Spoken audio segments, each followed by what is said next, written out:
5 boys set out one morning to catch frogs. By sunset, they had vanished without a trace. What followed was one of South Korea's most chilling and unsolved mysteries.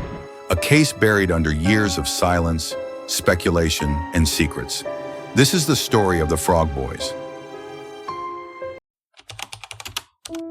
On the morning of March 26, 1991, in Daegu, South Korea, it was a national holiday, Election Day.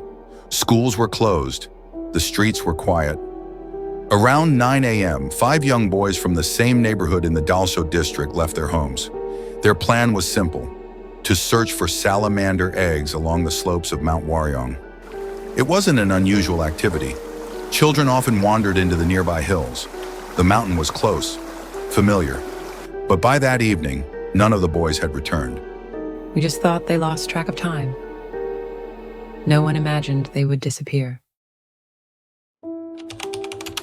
By nightfall, worried parents called the police. A local search began. Within days, it escalated into a national effort. Military units, helicopters, sniffer dogs, everyone was looking. Over 300,000 flyers were distributed. Volunteers combed the mountains. Even rewards were offered. But what? There was nothing. No footprints, no backpacks, no frogs. Just silence. Still, the families refused to give up. Some even quit their jobs to search full-time. For years, hope remained alive.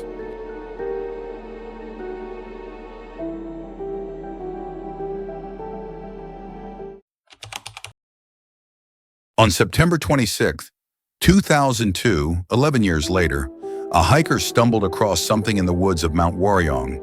Bones, torn clothes, rusted shoes. Police confirmed these were the remains of the Frog Boys. But the shock didn't stop there. Autopsies revealed skull fractures, blunt force trauma. One had a bullet-shaped hole in his head. Their clothes were tied in knots, possibly restraining them.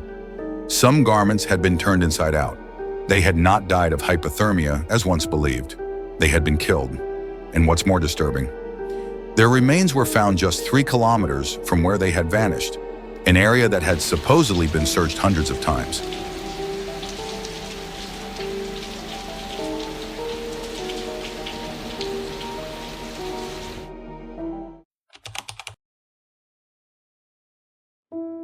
Some believe the boys accidentally wandered into a military training zone and were killed to cover up the incident.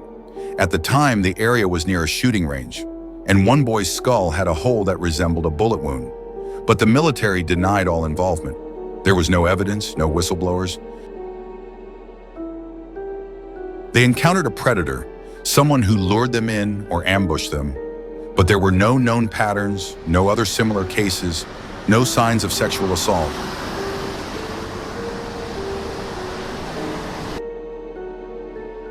Could it have started as a fight? One child injured, panic spread, and someone covered it up? But then, why hide the bodies? Why were they tied? What if someone close to the investigation knew more than they let on? How could 5 bodies lie undiscovered in a well-known location for over a decade? The case had too many holes, too many silences.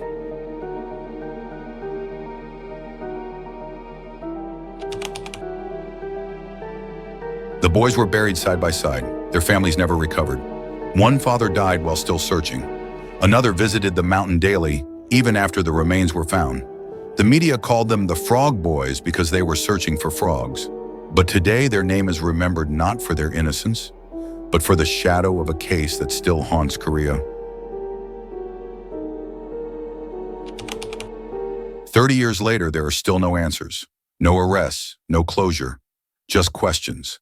In every country, some mysteries never leave us. They linger in forests, in silence, in the eyes of grieving parents. The Frog Boys are gone, but their story echoes still.